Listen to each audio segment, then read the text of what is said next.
Innal hamdalillah nahmaduhu wa nasta'inuhu wa nastaghfiruh wa na'udzu billahi min shururi anfusina wa min sayyiati a'malina man yahdihillahu fala mudilla lahu wa man yudlil fala hadiya lahu ashhadu an la ilaha illallah wahdahu la sharika lahu wa ashhadu anna Muhammadan abduhu wa rasuluh sallallahu alaihi wa ala alihi wa ashabihi wa man tabi'ahum bi ihsanin ila yaumiddin wa sallama tasliman katsira. Ya ayyuhalladzina amanu ittaqullaha haqqa tuqatih wa la tamutunna illa wa antum muslimun.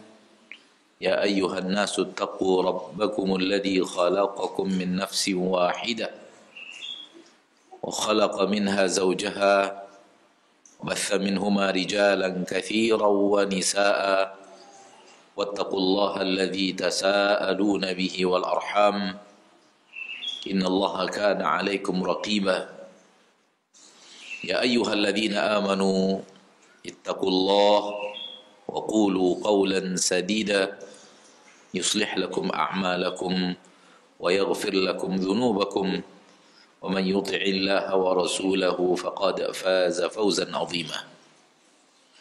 أما بعد فإن أصدق الحديث كتاب الله وخير الهدي هدي محمد صلى الله عليه وسلم شر الأمور محدثاتها فإن كل محدثة بدعة وكل بدعة ضلالة وكل ضلالة في النار. Ma'asyiral muslimin wal muslimat, saudaraku saudariku hadirin wal hadirat wal musyahidin wal musyahidat dimanapun anda berada, rahimani wa rahimakumullah. Mari kita bersyukur kepada Allah tabaraka wa ta'ala atas segala limpahan rahmat dan nikmat yang senantiasa Allah berikan kepada kita. Ketahuilah saudaraku bahwa kita hidup di permukaan bumi senantiasa bergelimang dengan rahmat dan nikmat Allah yang tiada tara dan tiada terhingga. Dan itu setiap hari, setiap jam, bahkan setiap menit dalam hidup kita bergelimang dengan rahmat dan nikmat Allah yang sangat teramat banyak dan sangat teramat besar dan sangat teramat mahal. Wallahi, itu yang terjadi. Allah berfirman di dalam Al-Quran, wa in ta'uddu ni'matallahi la tuhsuha. Apabila kalian menghitung nikmat-nikmat Allah yang Allah berikan kepada kalian, kalian tidak akan sanggup untuk menghitungnya. Dan nikmat-nikmat itu nikmat-nikmat yang sangat banyak dan mahal. Percaya tidak percaya, nikmat Allah yang Allah berikan kepada kita yang kita rasakan setiap hari terlalu banyak. Seperti yang Allah katakan, saking banyaknya tak terhitung. Oleh karena itu hal yang merupakan keanehan yang luar biasa manakala manusia hidup merasa nikmat yang Allah berikan kepadanya sedikit. Ini keanehan luar biasa. Allah mengatakan saking banyaknya tak terhitung. Ada apa dengan dirimu merasakan nikmat Allah itu sedikit?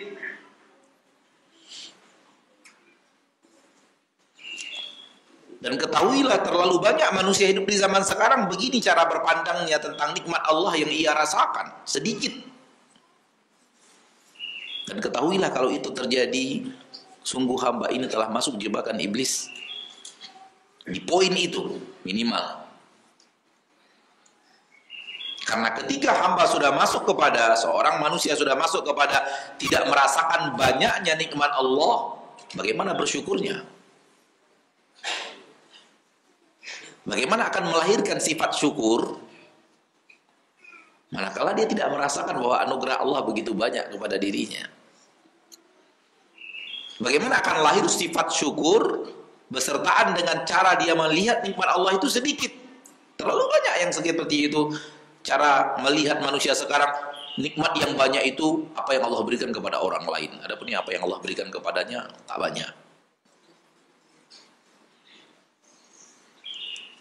Ana selalu sampaikan kepada kaum muslimin dan muslimat bahwa kata kunci untuk menjadi hamba yang bersyukur, pandai dan mahir melihat nikmat Allah yang datang kepadanya. Kalau tak mahir melihat nikmat Allah yang datang kepada kita, sulit untuk mencapai sifat yang diinginkan Allah dari diri kita, yaitu sifat syukur. Kalau sifat syukur tidak lahir, yang lahir sifat kufur.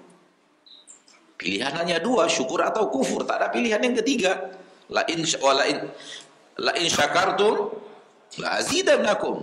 Kalau kita tidak masuk ke dalam sifat ini, hanya ada sifat yang kedua, wala in kafartum. Hati-hati, jangan anggap kalau kita tidak pandai bersyukur itu artinya kita tidak sedang dalam kondisi berbahaya. Berbahaya kalau tidak pandai bersyukur kepada Allah. Jangan anggap itu hal yang santai, yang tidak perlu dicemaskan ketika kita tidak memiliki dan tidak pandai bersyukur kepada Allah Tabaraka wa Ta'ala. Karena kalau tidak syukur, otomatis kufur. Dan kalau kufur, inna adzabi lasyadid.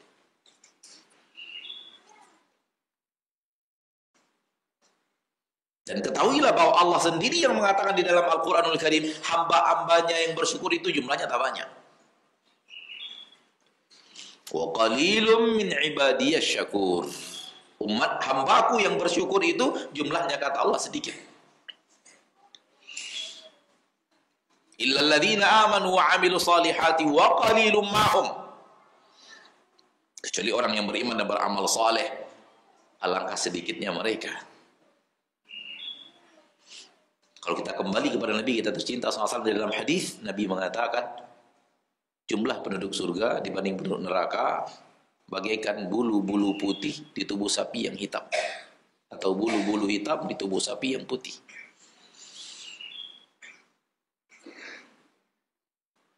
Maka untuk mendapatkan sifat syukur dan masuk ke dalam kelompok hamba Allah yang bersyukur adalah mahir melihat nikmat-nikmat Allah yang Allah berikan kepada kita.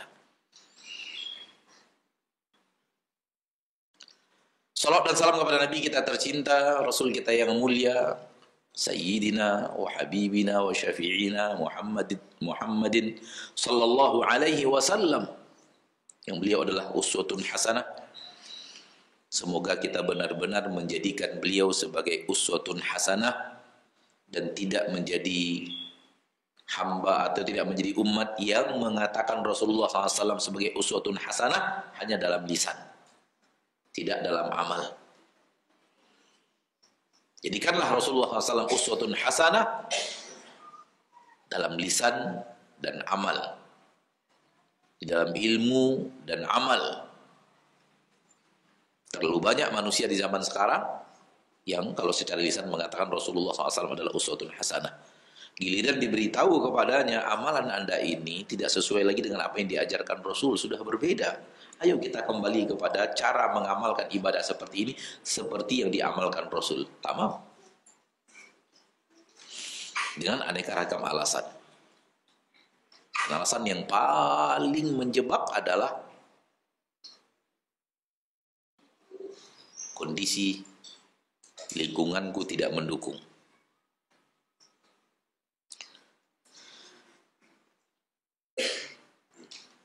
Yang benar-benar beriman kepada Nabi SAW, pengikut setia Nabi SAW, kalau datang kepada mereka dari Nabi SAW, mereka akan terima dan mereka akan menerima konsekuensi patuh dan taat kepada Nabi tercinta. Dan orang yang patuh dan taat kepada Nabi tercinta, setia kepada Nabi tercinta, akan mendapatkan sebahagian yang didapatkan oleh Nabi. Daripada rintangan-rintangan menjadi orang yang beriman kepada Allah, hal-hal yang berat yang harus dilalui, ujian keimanan yang harus dilewati. Karena sesungguhnya jalan ke surga, jalan yang mahfuf bil makarih, yang telah dipagari Allah dengan hal-hal yang tidak disukai. Semoga Allah berikan kekuatan kepada kita untuk istiqamah, menjadikan Nabi SAW uswatun hasanah qaulan wa amalan, secara perkataan dan secara amal. Tidak hanya perkataan saja yang dibantah oleh amal.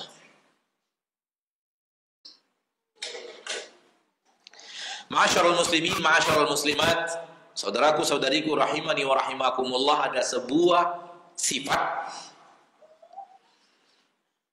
yang kalau kita memiliki sifat ini, insya Allah menjadi hamba yang saleh.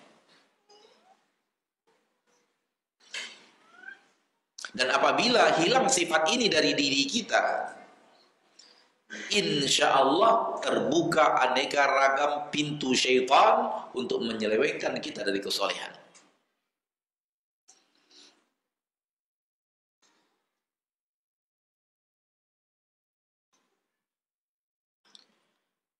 Sifat apa itu? Sifat bahwa semua apa yang kita lakukan di permukaan bumi ini tidak hilang. Dan dia bertahan. Dan akan dimintai pertanggungjawaban.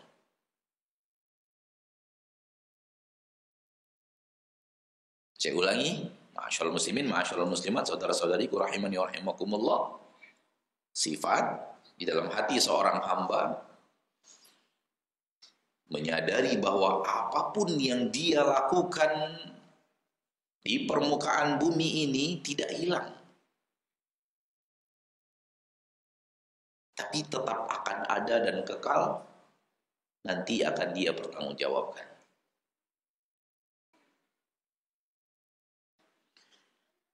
Dan seperti yang Anda katakan tadi, sekiranya sifat ini hilang dari hati kita, maka pintu terbuka luas bagi syaitan untuk menjerumuskan kita kepada jalan yang bertabrakan dengan kesolehan. Allah berfirman di dalam Al-Quran surat Ibrahim ayat 42, وَلَا تَحْسَبَنَّ اللَّهَ غَافِلًا عَمَّا يَعْمَلُ الظَّالِمُونَ. Jangan engkau mengira bahwa Allah itu lalai dari terhadap apa yang dilakukan oleh orang-orang yang berbuat dosa dan kezaliman.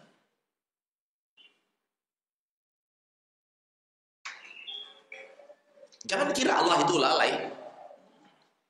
Jangan kira Allah itu membiarkan begitu saja.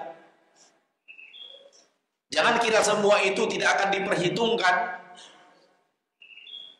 Jangan kira semua itu membias di udara dan hilang.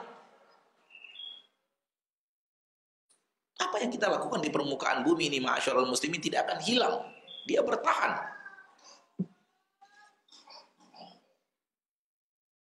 Dan suatu saat kita pasti akan pertanggungjawabkan. Inilah sifat yang banyak hilang dari orang sekarang. Dia mengira apa yang dia lakukan sudah selesai. Hari ini pekerjaan hari ini selesai, besok pekerjaan hari esok, besok pekerjaan hari esok, besok sudah selesai. Yang sudah berlalu biarkan berlalu. Kalau antum melihat saudaraku saudariku kaum muslimin dan muslimat, manusia kaum muslimin yang hidup bersama antum, depan, belakang, kiri dan kanan, kanan dan kiri, terlalu banyak orang yang hidupnya ya sudah, amalan hari ini udah habis. Besok amalan besok habis, hilang. Yang sudah berlalu setahun yang lalu, itu masalah yang sudah berlalu, udah habis. Habis maksudnya adalah membias di udara dan selesai. Ini bukan sifatnya orang yang beriman. Ini bukan akidahnya orang yang beriman kepada hari akhir. Ini yang dibahas oleh Allah di dalam ayat ini. Surat apa tadi? Wala tahsabanna Allah ghafilan amma ya'malu zalimun. Jangan kira Allah itu lalai, tidak tahu, tidak akan memperhitungkan apa yang dilakukan oleh orang-orang yang berbuat zalim. Berarti dia berbuat dosa, karena dosa adalah sifat zulm. Apa yang terjadi? Yang terjadi adalah innama yuakhiruhum. Yang terjadi adalah Allah hanya mengundur. Allah hanya mengundur. Amal itu ada, tetap, dan akan dipertanggungjawabkan, tapi nanti diundur. Artinya semua yang kita kerjakan, semua yang kita lakukan, semua yang kita lakukan di permukaan bumi, ma'asyarul muslimin, yang itu tidak hilang. Sebenarnya kalau kita bertanya tentang teori keimanan, Anda bicara teori keimanan, teori itu maksudnya adalah ilmu. Apakah Anda yakin bahwa seluruh amal Anda akan dihisab? Jawabannya umat Islam yakin. Tapi yakin itu teori. Yang Anda maksud sekarang tidak itu, aplikasi amalan. Apakah ketika kita beramal, melakukan apapun di permukaan bumi, hadir rasa bahwa amal yang sekarang akan saya kerjakan ini akan saya pertanggungjawabkan di hadapan Allah, sekecil apapun. Dia tidak akan hilang begitu saja.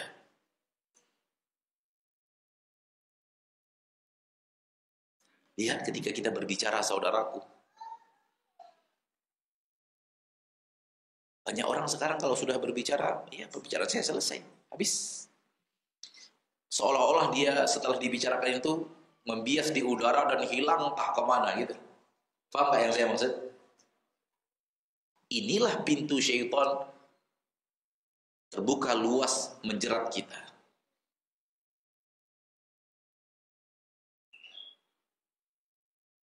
Oleh karena itu Allah berfirman di dalam Al-Quran, wa inna alaikum lahafidhin kiraman katibin ya'lamuna ma taf'alun. Surah Al-Infitar ayat 10, 11 dan 12. Wa inna alaikum lahafidhin kiraman katibin. Ada yang diperintahkan Allah daripada malaikat menjaga, mengawasi kalian.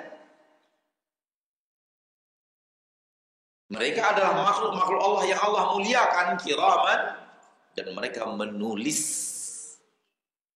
semuanya.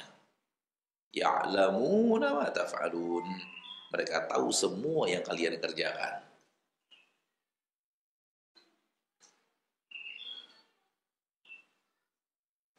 Di dalam surat Qaf, ma yalfidhu min qawlin illa ladaihi raqibun atid. Tidak ada satu ucapan, satu lafaz perkataan yang diucapkan kecuali malaikat yang kiraman katibin yang dalam ayat tadi menulis. Ada raqib, malaikat pencatat amal-amal yang baik, hasanat, dan ada atid, malaikat pencatat amal-amal yang buruk, sayyiat, maksiat.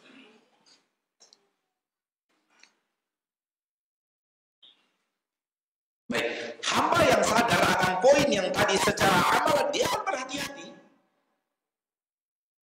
Karena semua yang dia lakukan akan dia pertanggungjawaban di hadapan Allah Tabaraka wa Ta'ala.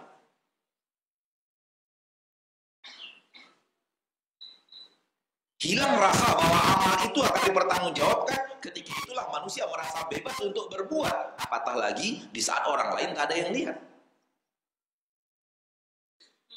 Semakin kebebasannya itu leluasa, semakin kemerdekaannya itu merajalela.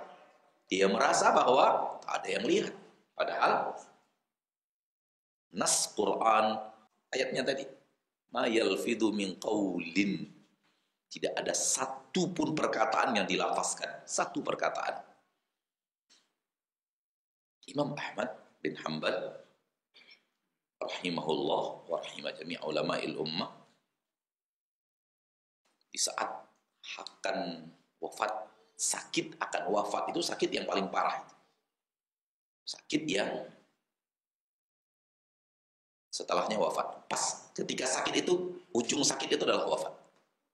Itu yang sering disebut oleh para ahli sejarah dengan ranjang kematian.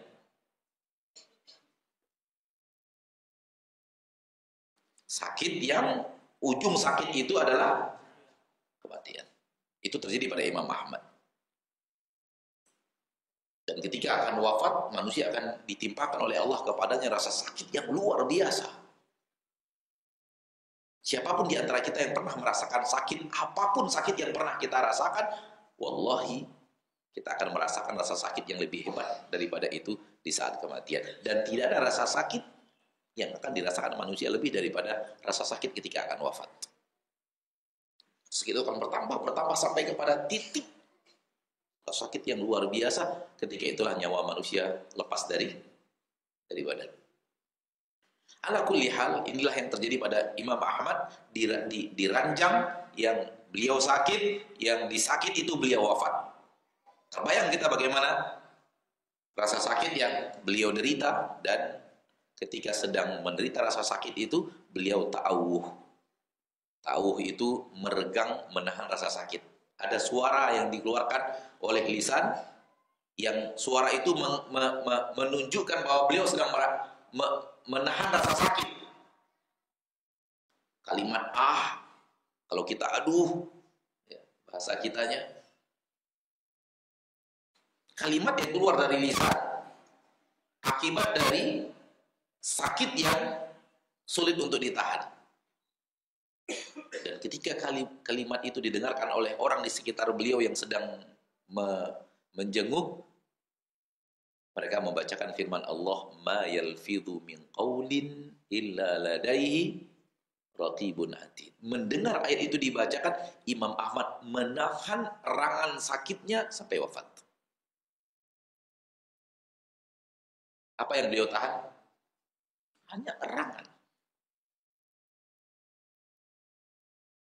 Wallahi tak ada para ulama yang mengatakan erangan itu adalah maksiat. Tapi ana ingin mengatakan kepada antum, saudaraku, saudariku, kaum muslimin dan muslimat, lihatlah amalannya para ulama, ahli ilmu yang mengamalkan syariat sebenar-benar mengamalkan, mempraktekannya sebenar-benar mempraktekkan, dan mereka di antara suri tauladan kita. Biografi mereka penuh dengan amalan-amalan yang luar biasa untuk Allah Tabaraka wa Ta'ala berikan kepada kita nasihat melalui amal yang telah mereka lakukan. Terlalu banyak orang yang sekarang mengucapkan kalimat yang jelas-jelas maksiat, gak peduli. Sementara Imam Ahmad hanya erangan mulut karena sakit. Ditahan ketika mendengarkan ayat itu dibacakan kepada beliau sampai wafat. Sampai nyawa beliau diambil oleh Allah Tabaraka wa Ta'ala melalui malaikat maut. Wajar kalau kemudian beliau dimuliakan Allah dan nama beliau diharumkan Allah. Imam Ahmad bin Hanbal di antara orang-orang yang seolah-olah hidup ratusan tahun. Nama Imam Ahmad bin Hanbal itu seolah-olah masih hidup di zaman kita sekarang. Namanya disebut orang, namanya dicintai orang, kalimat-kalimat nasihat beliau dibicarakan orang, amal soleh beliau dibicarakan orang, terutama fitnah khalqul Quran. Dan itu kata para ulama indikasi kesolehan, indikasi keikhlasan. Memastikan hanya Allah yang tahu, tapi itu indikasi. Kembali kita kepada yang ingin kita katakan tadi, hiduplah saudaraku, saudariku, muslimin dan muslimat. Wallahi nasihat ini untuk saya dan kita semuanya, untuk saya dan kita semuanya. Jangan mengira bahwa apa yang kita kerjakan sekarang ini hilang begitu saja, habis begitu saja. Para ulama mengatakan soal perkataan. Engkau masih bisa menguasai perkataanmu sebelum perkataan itu diucapkan. Engkau yang menguasainya, engkau yang mengurungnya, engkau yang memenjarakan perkataan. Namun kalau sudah diucapkan, immalaka au alaika. Ucapan yang kau ucapkan itu boleh jadi sesuatu yang akan menguntungkanmu atau membuat engkau rugi.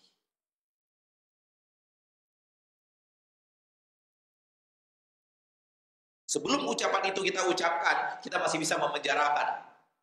Dan kalau kita penjarakan, itu tidak membawa efek apapun. Tapi kalau sudah dikeluarkan, habis sudah. Antara dua. Perkataan itu membawa keuntungan atau perkataan itu membawa kerugian. Persis seperti yang dikatakan Nabi tercinta dalam hadis yang sahih riwayat Imam Bukhari dan Muslim. Man kana yu'minu billahi wal yawmil akhir falyaqul khairan aw liyasmut.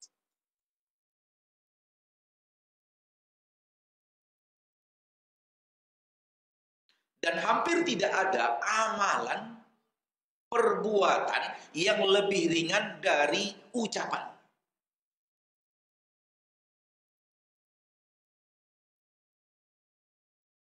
Hampir tidak ada atau mungkin tidak ada, wallahu a'lam.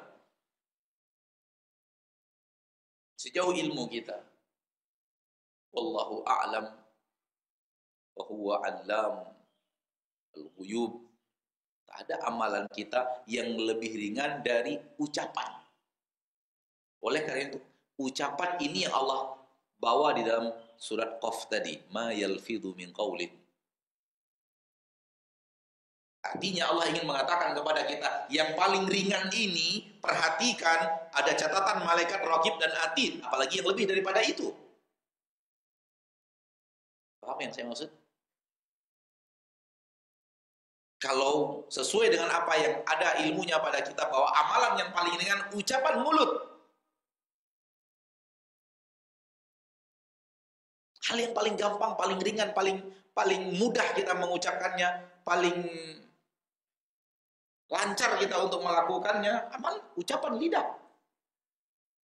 Dan Allah mengatakan apapun yang kau ucapkan ada tulisannya, ada catatan yang akan menulisnya. Ada malaikat yang akan menulis dan mencatatnya. Artinya, yang terkecil seperti ini perhatikan, apalagi yang lebih besar daripada itu.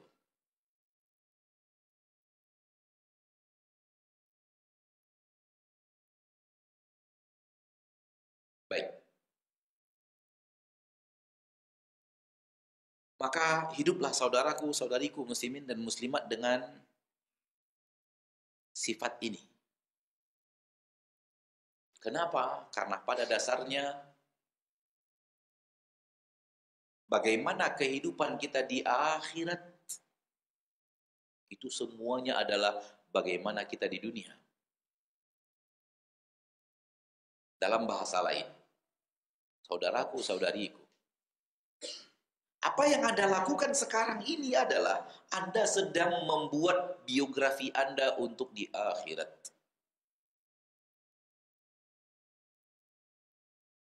Siapa engkau di akhirat? Yaitu siapa engkau di dunia. Bagaimana nasibmu nanti di akhirat?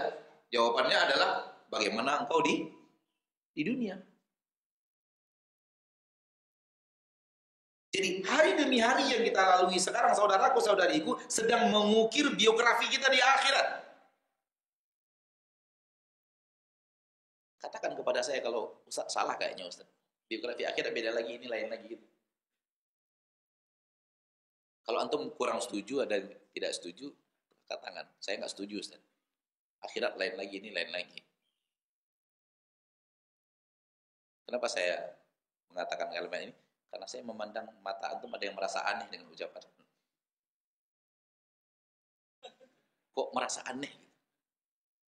Ada pandangan apa? Pandangan aneh kepada apa yang Anda ucapkan. Padahal itulah keyakinan kita sedari awal kita belajar iman tentang hari akhir.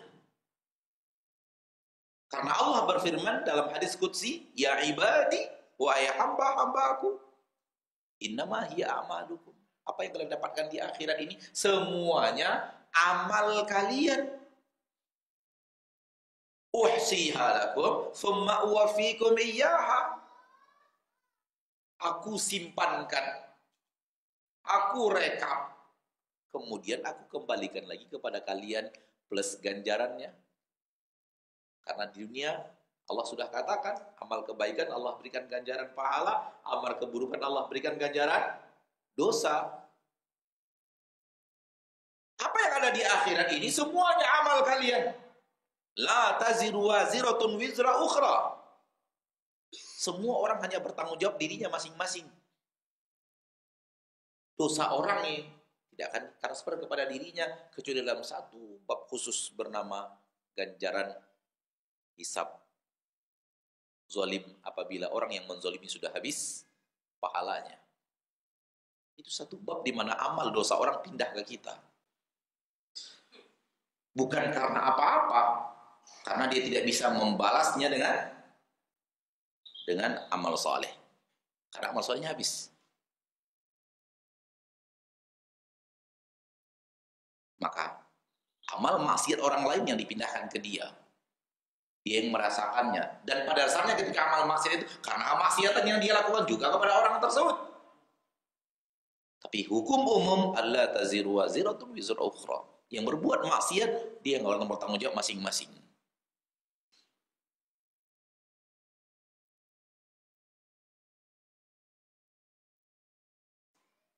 Di dalam Al-Quran surat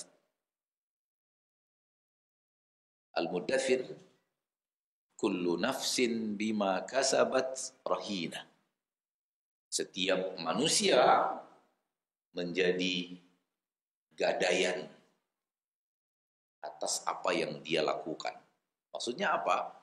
Dia akan mendapatkan nasib dari apa yang dia lakukan sendiri. Amalnya itu yang akan dia terima di akhirat. Dia tidak akan menanggung dosa orang lain.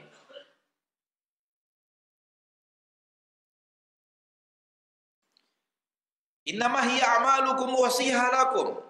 Sesungguhnya yang kalian dapatkan di akhirat ini semuanya amal kalian, aku hanya simpankan, aku hanya rekapkan. Summa uwafikum iyyaha. Kemudian aku kembalikan lagi kepada kalian dengan balasan dan ganjarannya.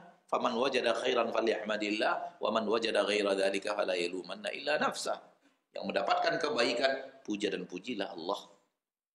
Yang menemukan selain itu, jangan marah, jangan benci, jangan murka, jangan caci, kecuali diri sendiri. Karena Anda yang telah melakukannya.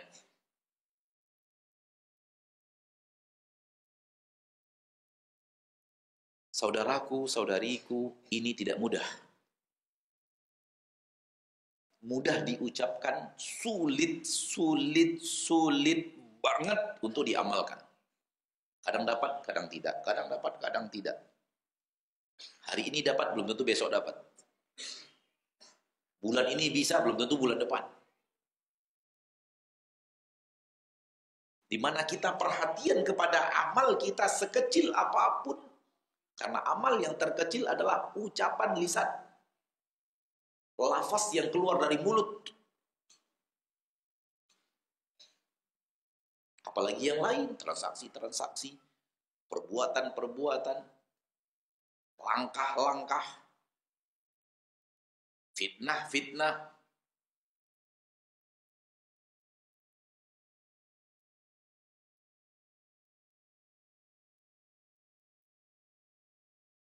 Maka buatlah biografi akhiratmu dengan amal saleh.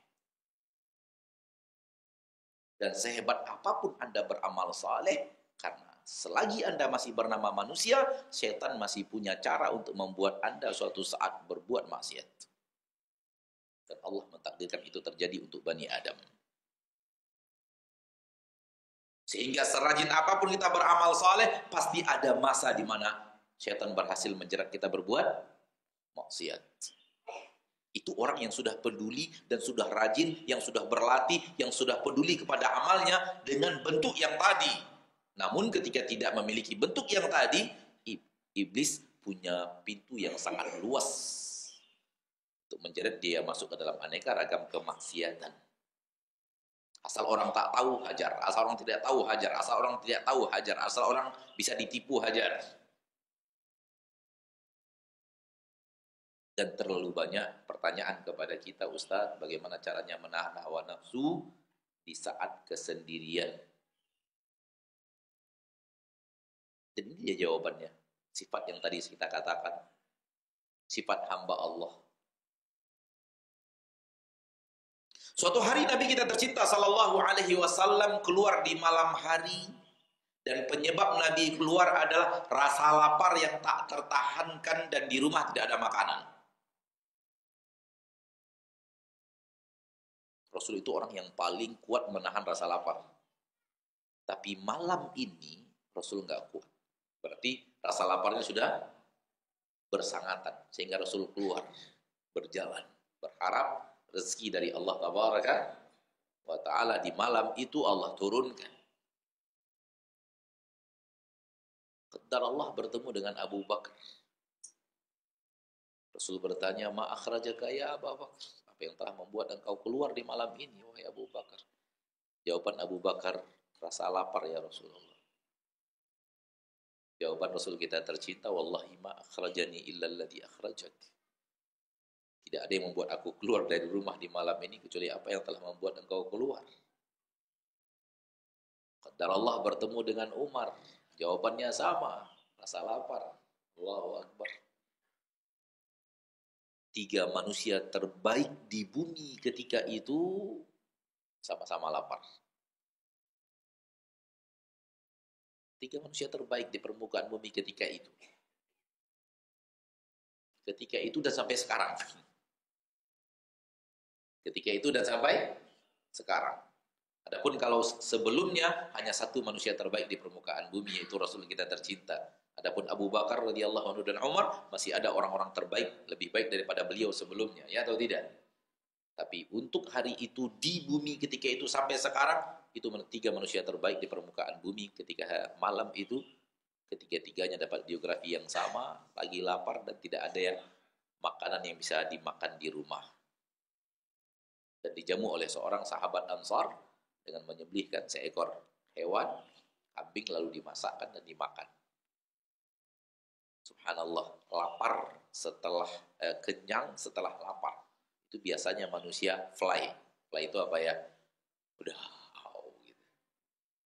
Tapi dalam kondisi seperti itu, Rasul tetap mengingatkan Abu Bakar dan Umar dan sahabat, wallahi la tus'alunna hadan na'im. Demi Allah kalian akan ditanya oleh Allah tentang nikmat yang Allah berikan kepada kalian sekarang. Rasul mengingatkan, karena Rasul itu sifat beliau selalu ingat akhirat, selalu ingat apa yang dilakukan, apa yang dikerjakan, apa yang dilaksanakan, akan ada pertanggungjawaban dan hisab. Begitulah sifat Rasul kita tercinta sallallahu alaihi wasallam. Dan dalam riwayat itu Rasul mengingatkan akhirat sampai para sahabat menangis dan bubar dalam keadaan menangis ingat akhirat. Baik. Beginilah hidup kita hari demi hari sampai datangnya kematian. Masuk alam barzakh. Kita tinggalkan dulu bahasan alam barzakh karena alam barzakh sangat panjang. Langsung melangkah kepada hari berbangkit. Hidup sangkakala yang kedua. Kemudian Allah turunkan hujan ke permukaan bumi. Dan permukaan bumi sudah bumi yang bukan kita kenal lagi. Sudah tidak ada gunung, sudah tidak ada bangunan, sudah tidak ada tanaman, habis. Pertama habis dengan dahsyatnya hari kiamat. Kedua memang Allah rubah. Dan bumi Allah panjangkan, Allah lebarkan, lebih lebar dari yang sekarang.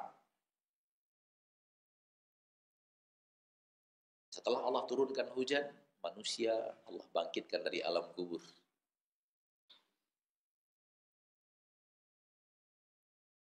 Katakan seperti ini, kita, saya dan Anda, antum dan ana, kita semuanya akan keluar dari kubur kita.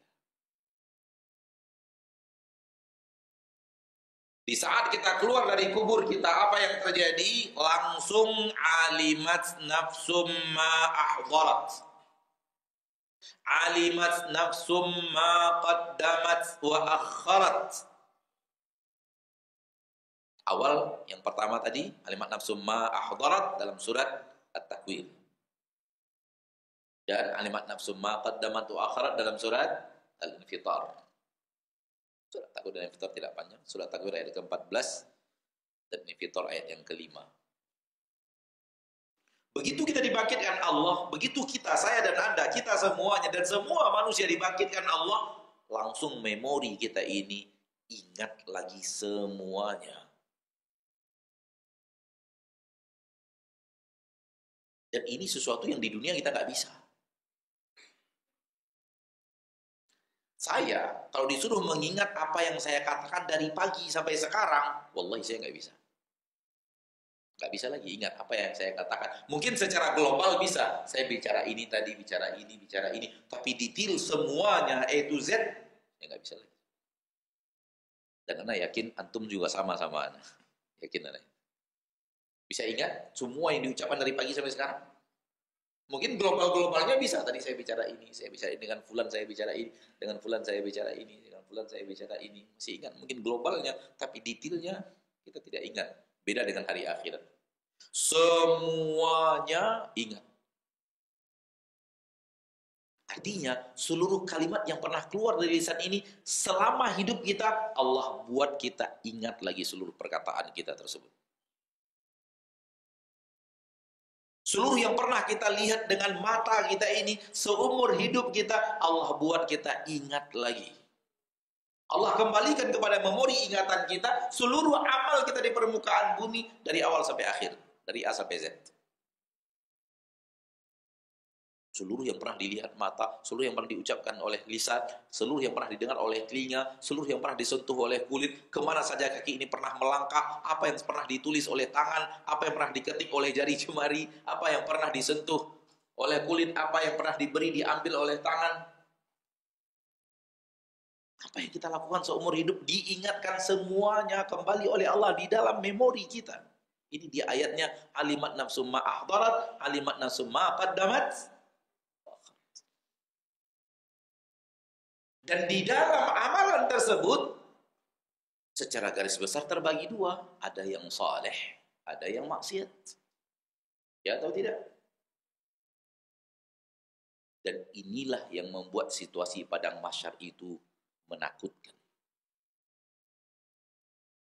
Dan inilah yang membuat hati penduduk mahsyar itu resah dan gelisah. Saking resah dan gelisahnya, khawatir yang luar biasanya, sampai tak peduli badan yang tidak berbaju.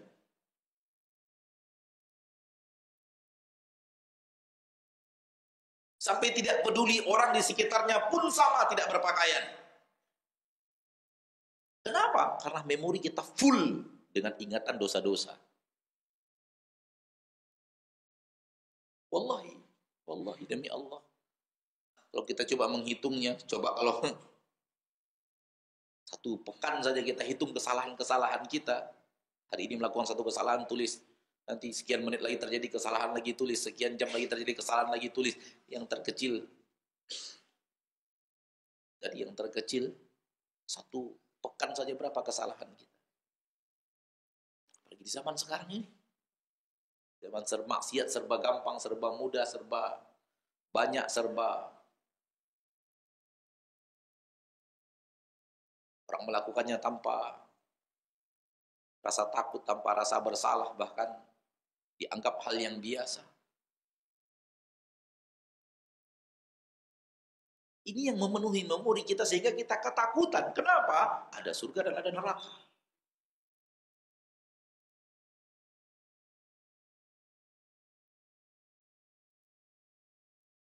Jadi sebelum diberikan kepada kita catatan kitab, sebelum Allah Tabaraka wa Ta'ala memanggil kita untuk menghisap kita, itu dulu yang terjadi. Di mana memori kita full ingatan.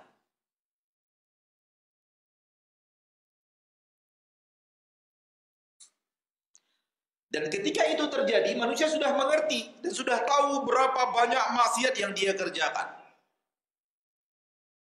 Berapa banyak kesalahan lidah, berapa banyak kesalahan mata, berapa banyak kesalahan telinga, berapa banyak kesalahan tangan, berapa banyak kesalahan hati, berapa banyak kesalahan kulit. Sudah dia bisa hitung sendiri. Kullu nafsin bima kasabat walil insanu ala nafsihi basirah. Sesungguhnya manusia sudah memiliki pengetahuan lengkap tentang dirinya di padang mahsyar.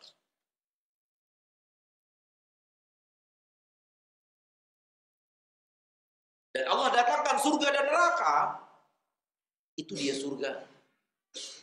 Ada amal-amal kita, yaitu amal-amal ketaatan kita, yang kalau Allah terima, bisa menjadi pembuka ridho Allah, mendapatkan ridho Allah dan masukkan ke surga Allah. Namun ada juga amal-amal kita yang kalau tidak Allah ampuni, ke neraka Allah. Sehingga ketika melihat surga, penuh harapan, ya Allah, semoga aku ke sana, ada amal-amalku yang kita ingat. Semoga engkau menerimanya, ya Rabb. Namun ketika mata pindah ke neraka, punya maksiat. Inilah dia di mana hati manusia di akhirat terbolak-balik. Harap, takut, harap, takut, harap, takut. Melihat surga penuh dengan harapan. Karena kita membawa sesuatu yang kalau Allah tabaraka wa ta'ala meridhoi dan menerimanya akan membuka pintu ridho Allah dan pintu surga Allah tabaraka wa ta'ala. Namun di sisi lain ketika melihat ke neraka, kita pun punya sesuatu yang dengannya kita berhak diazab kalau tidak Allah ampuni. Itulah kita. Itulah saya. Dan itulah kita.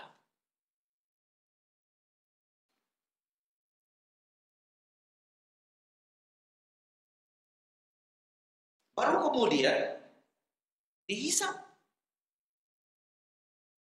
Baru kemudian ditanyai. Dan masing-masing kita akan ada satu dipanggil menghadap Allah satu persatu. Allah berbicara hanya kepada kita. Dan kita jawab. Itulah firman Allah di dalam Al-Quran surah Al-Jumu'ah ayat 8.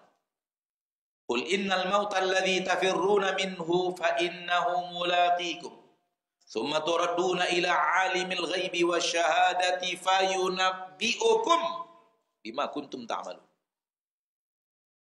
Katakan bahwa sesungguhnya kematian yang kalian mencoba untuk lari daripadanya, enggak peduli kepadanya, tak mau kalian bicarakan, tak mau kalian seminarkan, tidak mau kalian jadikan pembicaraan penting, kalian lari, menolak, tidak mau membahas masalah kematian karena bahasan itu bagi kalian tidak bermanfaat dan fa innahu mulaqikum. Kematian itu pasti akan menemui kalian. Tsumma turadduna ila alimil ghaibi wasyahadah. Setelah kematian kalian akan dikembalikan kepada Allah yang mengetahui seluruh yang tampak dan yang tidak tampak, yang zahir dan yang dilakukan sembunyi-sembunyi. Fayunabbi'ukum bima kuntum ta'malun. Ini dia hisab. Bagian terakhir daripada ayat. Fayunabbi'ukum bima kuntum ta'malun. Hisab itu, saudaraku, bukanlah dibacakan kesalahan Anda kepada Allah. Bukan. Allah tidak butuh dibacakan kepadanya biografi hidup Anda. Hisab itu adalah Allah memberitahu kepadamu dosa dan kesalahanmu. Allah yang ngomong, kamu pernah berbuat maksiat ini, di sini, di sini, di sini, hari ini, begini. Kamu pernah berbuat begini, berbuat maksiat ini, engkau pernah berbuat begini, hambaku, engkau pernah berbuat ini, engkau pernah berbuat ini, dan semua yang Allah katakan tentang dosa-dosanya, siapa mengatakan benar, wahai Rabbku, aku telah melakukannya, benar, wahai Rabbku, aku telah melakukannya. Allah yang memberitahu kita. Kenapa? Ini Allah, bukan hakim dunia yang tidak tahu pekerjaan manusia, kecuali ada catatannya dan tuntutannya. Sementara Allah tidak butuh catatan malaikat untuk menghisap kita. Fayunabbi'ukum, Allah memberitahu kepada kalian bima kuntum ta'malun, apa yang kalian lakukan. Allah memberitahu kepada kalian. Allah, ingat, Allah memberitahu. Bukan diberitahu kepada Allah. Naam, malaikat mencatat amal kita, tapi bukan untuk kepentingan hari pertanggungjawaban di hadapan Allah dan hari berhisab di hadapan Allah, bukan untuk itu. Allah nggak butuh catatan malaikat.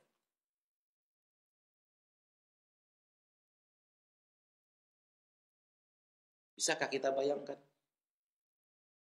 Ingatnya saja telah membuat jiwa ini resah, gelisah, ketakutan. Lalu bagaimana ketika ditanya dan dimintai pertanggungjawaban? Dan berapa banyaknya? Allah. Itu membuat kita selalu minta kepada Allah, ya Allah, rahmati saya ketika saya menghadap kepadamu. Ya Allah, rahmati saya ketika sedang berdiri di hadapanmu mempertanggungjawabkan amalan ini. Mempertanggungjawabkan apa yang pernah saya lakukan seumur hidup. Ya Allah, ampuni, ampuni Rabbku. Bentengi saya dengan rahmatmu dan ampunanmu agar dosa-dosaku itu tidak memberikan mudarat kepadaku di hari akhirat. Ini makna maghfirah. Maghfirah maknanya adalah Allah memberikan kepada kita penjagaan agar dosa-dosa kita tidak berbentuk azab lalu datang menimpa kita. Itu arti apa? Maghfirah.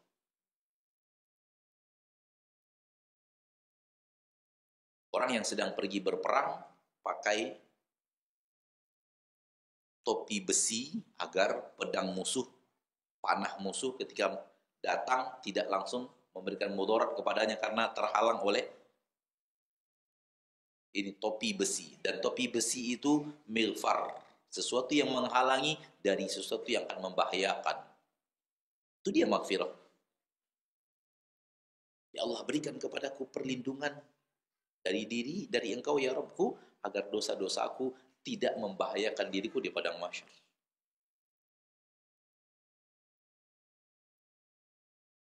Dan ini dia yaumul hisab. Banyak yang bertanya, Ustadz, di dunia kita berbuat dosa lalu kita minta ampun dan bertaubat kepada Allah, apakah dosa-dosa kita di akhirat tersebut akan berbentuk adab juga? Jawabannya, kalau Allah ampuni tidak. Kalau Allah berikan maghfirah berarti tidak. Akankah kita lihat, kita baca dalam catatan kitab? Jawabannya ya. Faman ya'mal mithqala dzarratin khairan yarah. Sebaliknya, wa may ya'mal mithqala dzarratin syarran yarah. Soal catatan kitabnya ada.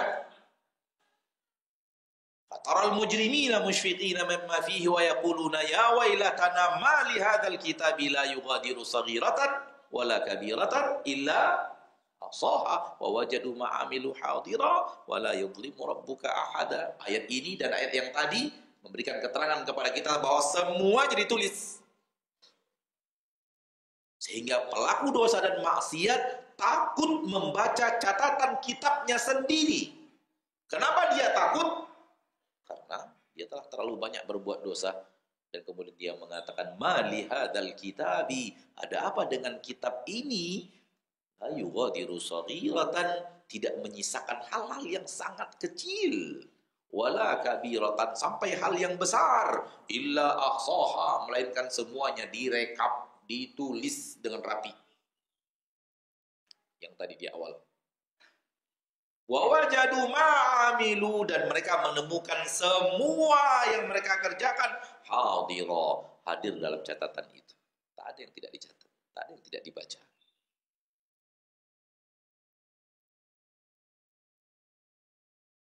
Tapi soal apakah dosa itu akan berbentuk azab, tergantung apakah dapat ampunan atau tidak. Dapat ampunan tidak berbentuk azab, tak dapat pengampunan akan berbentuk azab. Ganjaran daripada maksiat itu. Kita kan sudah taubat Ustaz di permukaan bumi. Betul Anda sudah taubat, tapi antum belum tahu bahwa diterima atau tidak.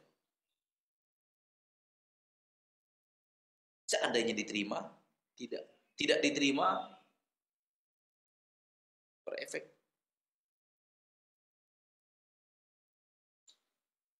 Oleh karena itu, ma'asyiral muslimin, ma'asyiral muslimat, saudaraku, saudariku, mari kita hidup di dunia ini, ukirlah biografi-biografi yang indah di akhirat kita. Dan sehebat apapun kita mengukir biografi indah di akhirat, kita tidak akan lepas sebagai seorang makhluk yang bernama manusia berbuat maksiat dan melakukan kesalahan. Kalau sahabat saja telah mengatakan kepada Nabi SAW, ayyuna lam yadhlim nafsah, siapa di antara kami ya Rasulullah yang tidak pernah berbuat dosa dan menzalimi diri sendiri. Kalau itu generasinya sahabat, apalagi generasinya kita.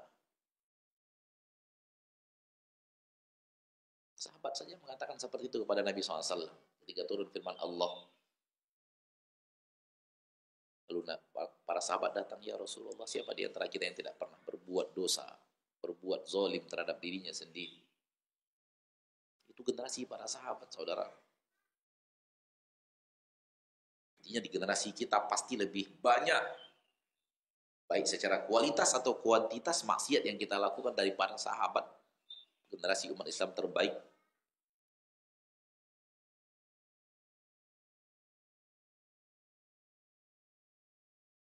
Semuanya akan kita pertanggungjawabkan.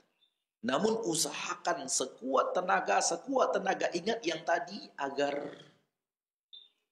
lebih banyak amal ketaatannya dibanding amal maksiat. Bersih mustahil. Al-ismah daripada dosa sudah terkubur di permukaan bumi bersamaan dengan dikuburkannya pada hari itu dan malam itu jasad Rasul kita tercinta Muhammad sallallahu alaihi wasallam sudah dikuburkan Allah. Manusia sifat terjaga dari dosa sudah dikuburkan. Sifat itu sudah nggak ada lagi di permukaan bumi. Dan barang siapa yang memberikan itu kepada gurunya, kepada ustadznya, kepada gurunya, kepada buyanya, kepada kiainya, kepada imamnya, maka cukup itu sebagai bukti aliran sesat. Bahwa gurunya tak pernah bersalah, tak mungkin berbuat maksiat. Orang yang tak punya dosa, guru ini bagaikan malaikat nggak punya dosa. Cukup satu itu untuk kita meyakini pelaku ini adalah aliran sesat. Kalau para sahabat tidak mendapatkan sifat ismah, apalagi selain para sahabat. Mari saudaraku, saudariku kaum muslimin dan muslimat, sadari sesadar-sadarnya hari demi hari yang kita lalui ini, hari demi hari yang kita lakukan hidup kita di permukaan bumi ini, inilah kita nanti di akhirat.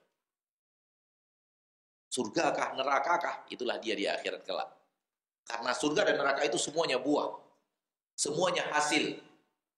Mana pohonnya? Ini dia pohonnya. Amal kita sekarang.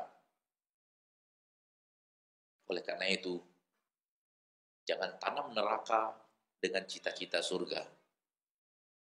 Dan itu banyak orang sekarang. Yang dia tanam jalan ke neraka. Ketika ditanya mau kemana, jawabannya mau ke surga. Kan aneh. Orang mau ke surga, tidak ke sini jalannya. Terlalu banyak orang sekarang dalam zaman sekarang jalan, ya, hal yang dia lakukan setiap hari maksiat. Dalam maksiatnya ditanya, sebenarnya mau kemana sih? Jawabannya mau ke surga. Mau ke surga jalannya tak begitu pindah. Bukan itu jalannya. Taubat dari jalan yang sekarang, tinggalkan jalan itu. Minta ampun kepada Allah. Rubah pola hidup, balik arah kepada ketaatan. Karena surga tidak bisa dicari dengan kata-kata semata. Dia harus dengan aksi yang tidak ringan. Sudah kita katakan di awal, aksi yang berat, aksi yang harus kita latihan lagi, terus berusaha lagi. Dan kalau sudah semaksimalnya kita berusaha, kadang menang, kadang kalah, kadang menang, kadang kalah, kadang berhasil, kadang gagal, kadang berhasil, kadang gagal. Harapan kita kepada Allah, ya Allah, jadikan kami berhasilnya lebih banyak daripada gagalnya. Semoga Allah Tabaraka wa Ta'ala mengampuni dosa dan kesalahan kita di yaumil hisab. Dan semoga Allah Tabaraka wa Ta'ala memberikan taufik kepada kita untuk memperbanyak amal saleh dan semakin memperkecil ruang gerak iblis membawa kita kepada kehancuran. Amin. Ya Rabbal Alamin. Ini materi yang bisa Anda sampaikan pada kesempatan yang berbahagia ini, lebih kurang 1 jam. Sebagaimana yang dimintakan kepada kita materi selama satu jam. Dan waktu yang tersisa kita gunakan untuk insya Allah. Semoga Allah mudahkan untuk menjawab pertanyaan dari antum dan antunna.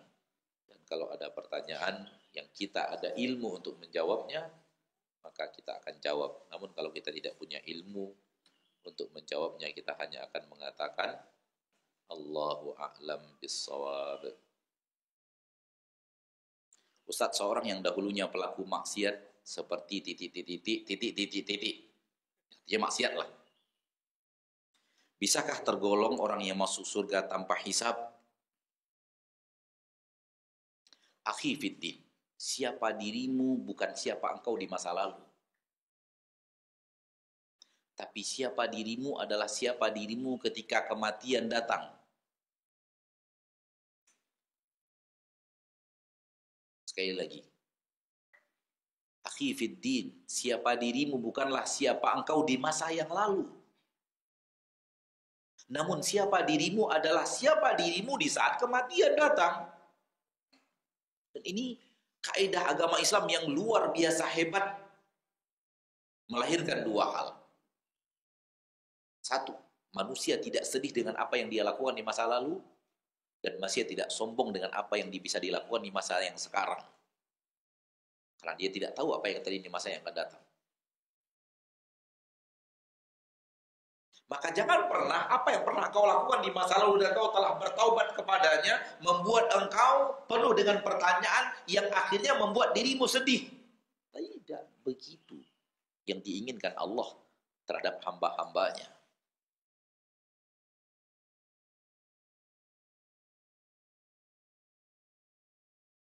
Umat Islam yang beriman, beramal saleh, ikut ayat-ayat Allah, ikut sunnah Rasulullah SAW, memiliki dua sifat. Dan itu banyak di dalam Al-Quran. Sifat pertama, la khaufun alaihim. Sifat yang kedua, walahum yahzanun. Tak ada rasa takut, tak ada rasa sedih. Tak ada rasa takut akan menghadapi rintangan-rintangan di masa yang akan datang. Tak ada rasa sedih mengingat masa lalu yang salah.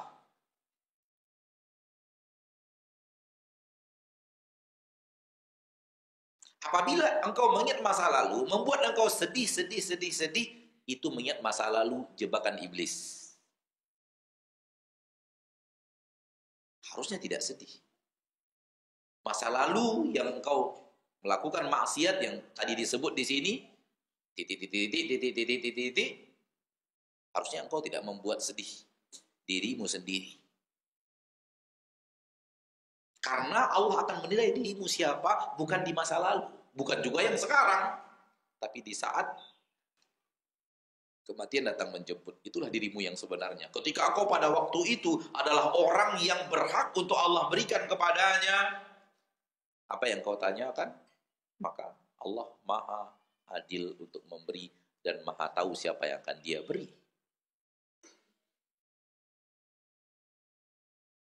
Sekaligus, kaidah tadi mengatakan kepada kita bahwa kita sekarang ini yang sudah alhamdulillah sudah meninggalkan maksiat, sudah rajin beribadah, sudah rajin sholat, sudah rajin baca Al-Quran, belum ada jaminan aman. Karena siapa diri kita bukan yang sekarang, tapi siapa kita di saat wafat.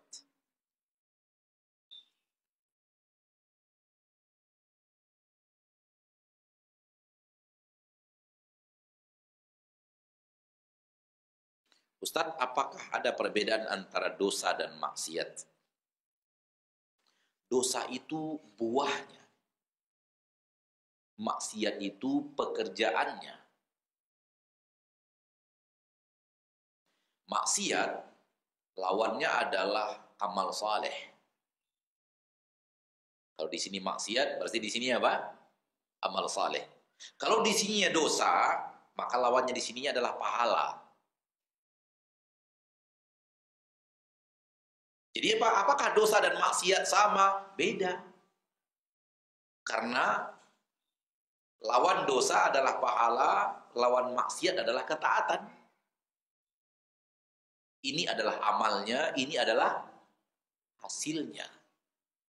Ada thawab, ada pahala, ada ajur, ada ganjaran. Kemudian itu untuk ketaatan. Adapun kalau untuk maksiat namanya dzunub, dosa. Wallahu a'lam. Itu yang Anda tahu, wallahu ta'ala a'lam bis-shawab. Tapi pada dasarnya dia satu komponen. Maksiat dan dosa satu komponen, pohon dan buah. Ustaz mohon nasihat untuk menepis rasa was-was. Tadinya anak tinggal di sini, artinya di dekat sini ya insya Allah. Maksudnya, alhamdulillah dekat dengan orang-orang yang soleh, insya Allah. Qadarullah belum lama ini anak harus pulang kampung dan tinggal bersama ibu untuk mengurus ibu. Terkadang rasa was-was terbesit di hati. Kamu dijauhkan dari lingkungan orang-orang saleh. Berarti kamu dijauhkan dari kebaikan. Mohon tipsnya Ustadz untuk menepis was-was tersebut. Dirimu adalah dirimu dimanapun engkau berada. Dirimu adalah dirimu dimanapun engkau berada.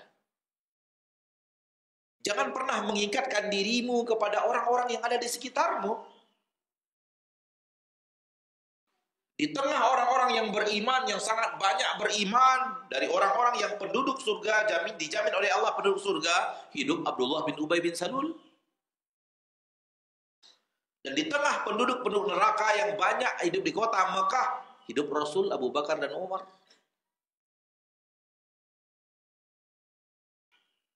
Maka dirimu adalah dirimu, dimanapun engkau berada. Jangan pernah ikatkan dirimu kepada orang-orang yang ada di sekitarmu. Agama itu agama masing-masing. Dilakukan di mana kita berada, di tempat apapun kita ada. Tak jaminan bahwa orang yang rajin berbuat maksiat hidup di sekeliling orang yang soleh, kemudian dia jadi orang soleh.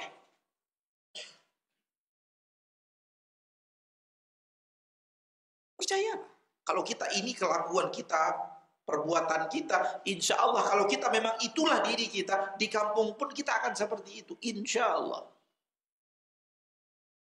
Tapi kalau di sini kita melakukan hal-hal yang sifatnya maksiat, pulang kampung pun akan terjadi maksiat itu. Karena diri kita adalah diri kita. Ustadz, saya rasanya nggak bisa untuk taat karena di sekitar kita saya terlalu banyak maksiat. Itu was-was setan saja, nggak benar. Dan biografi para sahabat telah membuktikan kepada kita, di tengah kehidupan yang sangat banyak maksiat, mereka penduduk surga. Dan keberadaan munafikin di kota Madinah telah membuktikan kepada kita secara sejarah, di tengah orang-orang yang luar biasa saleh, mereka adalah penduduk neraka paling bawah.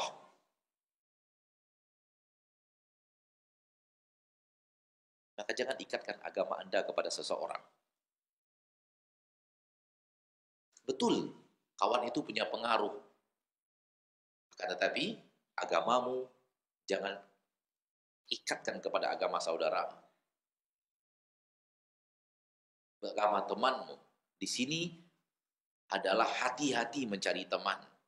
Hati-hati dalam bergaul karena engkau bisa terpengaruh olehnya. Bukan engkau mengikatkan agamamu kepada mereka. Dua hal yang berbeda itu. Kalau memang sekarang adalah jadwalnya berbakti kepada ibu, pulang berbakti kepada ibu. Karena ibu dalam usia senja adalah pintu surga yang sedang terbuka luas untuk Anda masuki. Orang yang bertemu dengan ibunya dan mengasuh ibunya dan ibunya dalam usia senja, itu adalah pintu surga yang sedang terbuka luas untuk Anda masuki. Oleh karena itu Nabi mengatakan, Rohima anfum ri'in, Rohima anfum ri'in, Rohima anfum ri'in. Tercela seseorang, tercela seseorang, tercela seseorang. Man ya Rasulullah? Siapa yang Anda maksud ya Rasulullah? Man adraka abawaihi indal kibari ahadahuma au kilaihima falam yudkhilhul jannah. Orang yang bertemu dengan ayah ibunya, kedua-duanya, atau salah satu di antara keduanya, pada saat ayah dan ibunya sudah berusia senja, dan kesempatan bertemu dengan mereka itu tidak membuat dia bisa masuk surga. Pintu surga sedang terbuka luas, Anda tidak bisa masuk. Hati-hati. Rasul mengatakan celaka, rugi. Dalam hadis yang dari Imam Muslim. Maka ini kesempatan untuk mencari surga yang sedang terbuka luas, pulang dulu sampai Anda waktu yang ditakdirkan Allah Tabaraka wa Ta'ala. Dan belum tentu kesempatan itu panjang. Apalagi kalau itu adalah permintaan orang tua dan kita mampu untuk menunaikannya, maka kewajiban kita untuk berbakti. Wallahu ta'ala a'la wa alam bisawab. Soal materi ilmiah sekarang ini sudah Allah mudahkan. Dari kampung Anda bisa menyaksikan ceramah dari Madinah. Betul atau tidak? Jangankan dari ceramah dari Karawang. Dari Madinah bisa, dari Yaman bisa, dari Yordania bisa, dari Mesir bisa. Sekarang sudah Allah sangat mudahkan, tergantung bagaimana kita beramal untuk diri kita. Wallahu a'lam. Apa tanggung jawab seorang ayah terhadap anak yang anak tersebut ikut ibunya karena mereka telah bercerai dan ibunya kurang perhatian terhadap agama si anak? Kewajiban orang tua menasihati, terus mengingatkan, menasihati, dan mengingatkan, menasihati, mengingatkan. Kalau itu sudah dia kerjakan, dosa anak ditanggung anak, bukan ditanggung orang tua. Kecuali orang tua tidak melakukan tugasnya itu, justru memfasilitasi anak untuk berbuat maksiat. Tapi selagi orang tua terus mengingatkan, dan tidak pernah berhenti, maka kewajibannya di sisi Allah sebagai orang tua telah dia jalani. Dan amal anak adalah tanggung jawab anak di akhirat. Amal anak Nabi Nuh untuk anak Nabi Nuh tidak akan bertanggung jawab. Amal istri Nabi Nuh untuk istri Nabi Nuh tidak akan bertanggung jawab. Kenapa? Karena Nabi Nuh telah menjalankan kewajiban sebagai ayah dan kewajiban sebagai suami. Wallahu a'lam.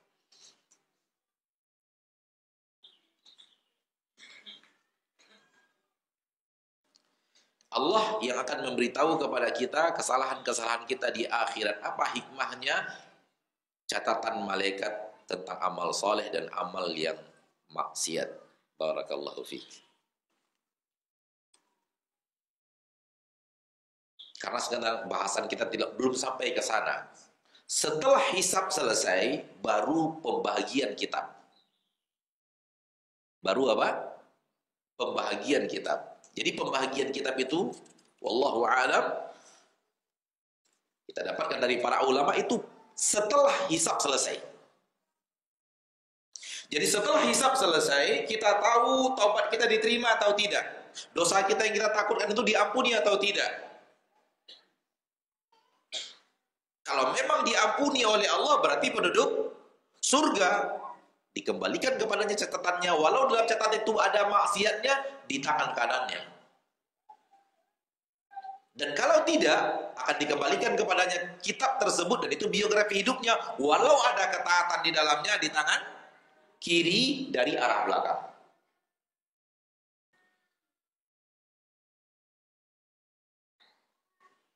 Tetap kitab itu, kitab catatan itu ada manfaatnya. Akan tetapi bukan untuk kepentingan Allah dalam menghisab.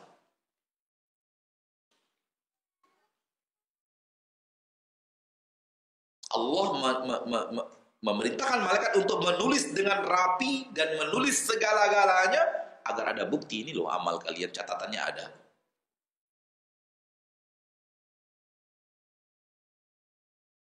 Dan orang kufar, seperti yang tadi kita katakan, ketakutan terhadap apa yang ada dalam kitab itu. Setelah dia baca, musyfiqina, mereka takut. Pertanyaan saya adalah, kok takut? Itu kan dirimu. Paham nggak maksudnya? Kenapa Anda takut? Bukankah itu dirimu? Kenapa Anda takut? Bukankah itu perbuatanmu di permukaan bumi? Kenapa dulu mengerjakannya ketawa-ketawa, sekarang ketakutan? Yang benar, balikkan. Takut sekarang agar tertawa nanti. Itu yang benar. Takutnya sekarang agar tertawanya nanti. Karena kalau tertawanya sekarang, di ujungnya ketakutan. Sekarang di dunia ini dia berbuat maksiat penuh dengan tertawa. Bahkan orang yang berbuat taat dia hina, dia caci, dia maki, dan dia tertawa menghina dan mencaci maki orang yang taat. Tunggu saja tanggal mainnya, di mana engkau yang akan ketakutan terhadap amalmu sendiri dan orang yang beriman akan menertawakan dirimu.